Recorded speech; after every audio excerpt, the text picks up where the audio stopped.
Well, I guess I'm going to start with a caveat. That's not a good sign, right? But the title of this lecture involves historic archaeology, and that was really sort of Ian's specialty. And so my presentation tonight is actually going to focus more on the Park Service management of the crash sites through the years. And that's kind of my focus. So I'll go ahead and start as long as this mic stays in place. On June 30th, 1956, the dramatic scenery of Grand Canyon proved fatal when two airliners collided near the confluence of Colorado and Little Colorado rivers in Grand Canyon National Park. The accident killed 128 people and changed the face of American aviation, influencing the creation of the Federal Aviation Agency, new flight rules, and the widespread implementation of new technologies such as radar. Although the disaster is best known in connection with these sweeping transformations, tonight I hope to go beyond the influence of this tragedy on American aviation history and illuminate the impact of the disaster on Grand Canyon National Park and the efforts of the Park Service to manage the memory and material remains of the accident. Therefore, in addition to sketching the national significance of the crash, this lecture will discuss the construction of the mass graves in Flagstaff and on the south rim of Grand Canyon, and the transformation of the crash sites into unofficial tourist attractions, as visitors took pictures, looted, and otherwise consumed these places as sources of meaning, morbid thrills, or simply valuable items. In reaction to these activities and the public attention they sometimes attracted, the park initiated a series of cleanup operations intended to mollify visitor interest in the wreckage. Before addressing this history, however, it is necessary to sketch the accident itself and its broader historical context. In the 1950s, commercial aviation was accelerating at a dangerous pace. Public enthusiasm for aviation in the wake of World War II and steadily declining ticket prices, the product of airfare wars between the airlines and the development of more cost-effective aircraft, pushed unprecedented numbers of Americans into the skies.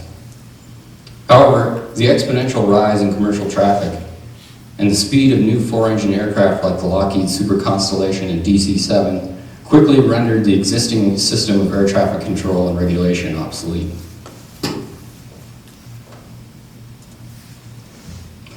The system of air traffic control in 1956 was little altered from the 1930s.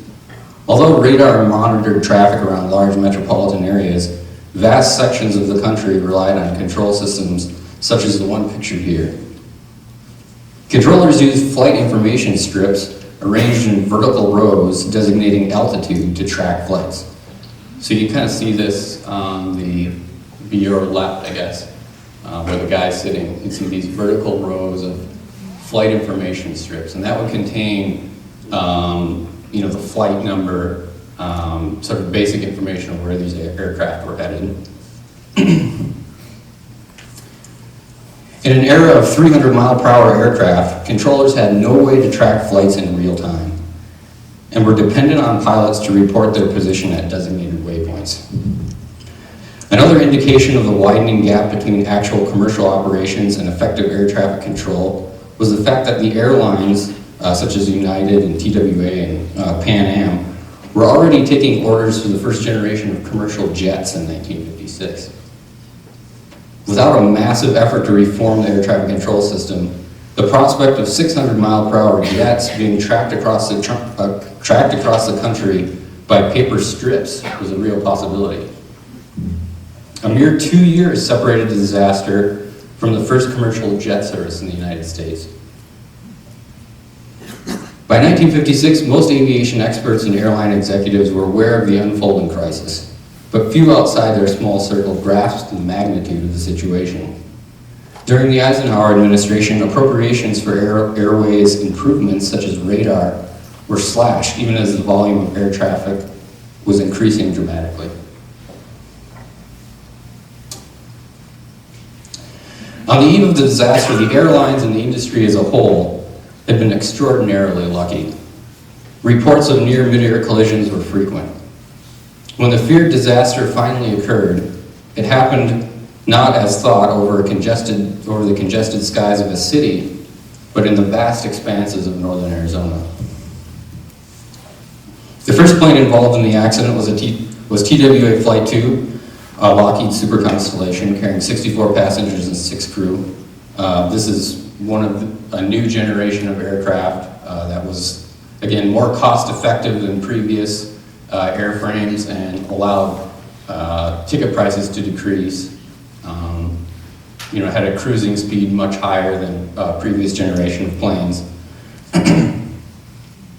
This flight took off from Los Angeles Airport at 9 a.m., headed east towards Kansas City. The scheduled altitude was 19,000 feet. 3 minutes later, a second aircraft, a Douglas DC-7 bearing 53 passengers and 5 crew, powered into the sky behind the TWA flight. Its destination was Chicago. Here you can see the flight paths of the 2 aircraft as they bore eastward and out of radar coverage in the Los Angeles area. The TWA plane is shown in red, so that's the northern flight plan there, and the United flight in blue. As the TWA flight pushed towards the California border, the captain, Jack Gandy, requested and was given permission to change altitude to 21,000 feet to avoid some cloud cover.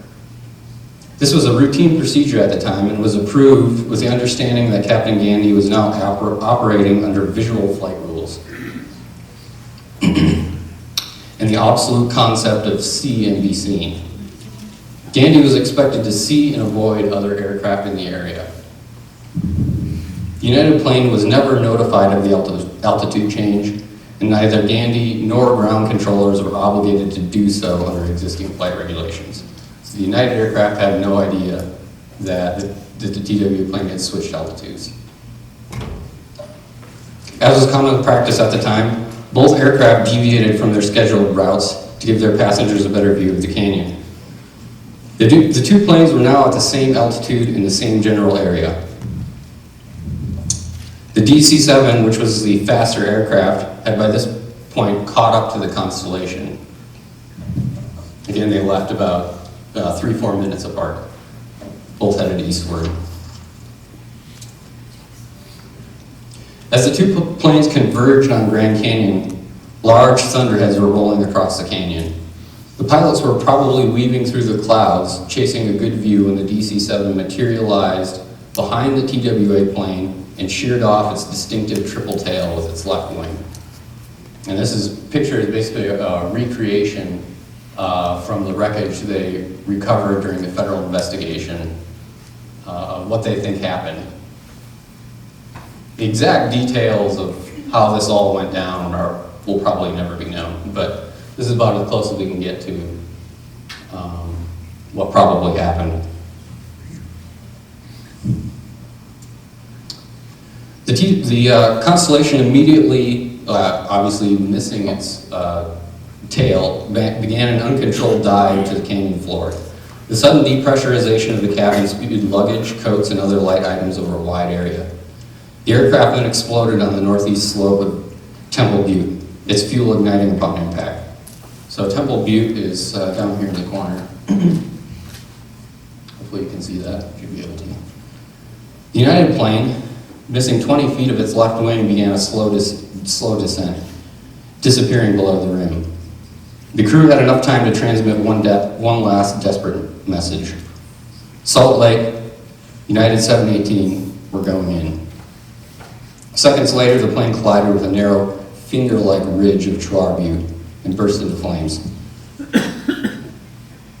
And at the sort of top of this photo, you should be able to see that impact area.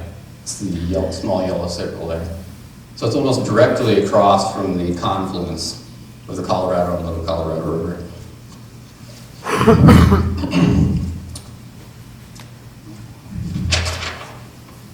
The unprecedented loss of 128 people in a single aviation accident, the worst disaster in U.S. commercial aviation history at the time, provoked a national outcry for safety improvements. Citizens and congressmen alike were largely unaware